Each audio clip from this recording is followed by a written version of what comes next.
ผู้ชมหูบอกว่าตอนนี้เขาอยู่จุดไหนของทางนครหลวงเวียงจันทร์เจ้ามีทุ่งสาดลาวทุ่งพัก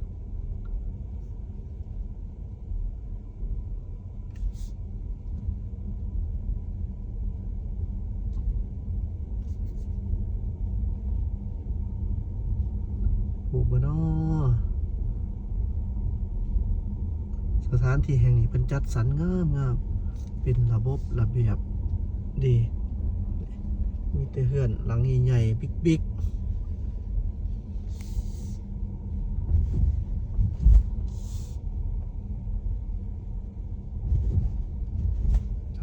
ประมาณนี้เจ้า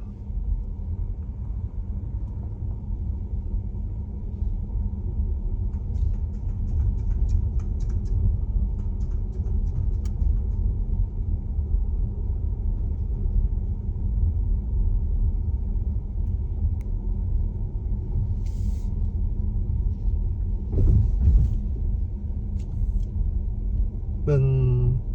ทงไฮทงละว่าเป็นทงไฮทงหน้าที่เว้าผิดเนาะดินดอนต้นหญ้าแบบว่า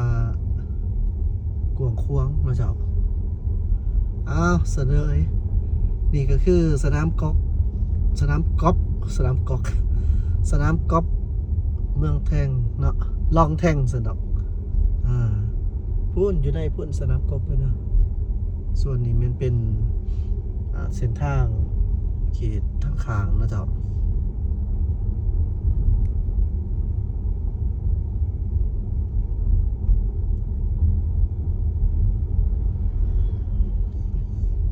เป็นเพื่อนยังอยู่ในตอนดินคันสิเว้าแล้วก็แม่นเป็นเขตเศรษฐกิจพิเศษนั่นแหละแต่ว่าที่เห็นนี่คือเมื่อกี้ผ่านมาเนี่ยมันเป็นที่อยู่อาศัยเป็นรีสอร์ทเนาะแล้วก็เป็นเฮือนให้จังซี่แหละเป็นเฮือน น่าจะเป็นเฮือนให้คนเซาหลายกว่าเนาะเจ้านอกจากนั้นก็แม่นมีสนามกอล์ฟก็มีแขกคนมาตีกอล์ฟก็สมควรเติบอยู่ได้อันนี้ก็เป็นเฮือนเพิ่นเฮ็ดให้ซื้อหรือว่าให้เซาอย่างนี้แหละประมาณนี้เนาะเจ้าเพราะว่าเฮาก็บ่ได้มาสอบถามเอาข้อมูลนี่ครับตามเบิ่งความเป็นจริงถ้าหากว่าเขตเศรษฐกิจพิเศษมันก็จะบกมุ่มเนื้อไปจากนี่ดอกเจ้าเพื่อก่อสร้างขึ้นมาเพื่อเป็นอสังหาริมทรัพย์แล้วก็ให้คนมาเซาหรือว่าสันก็เป็นว่าให้คนซื้อตามอายุปีสัมปทานนี่ก็มีทั้งหารอาหารนะมีทั้งหารอาหารส่วนสำหรับกอล์ฟแห่งนี้แมนเป็นของเหรียญนาบุงถิ่นเนาะเจ้า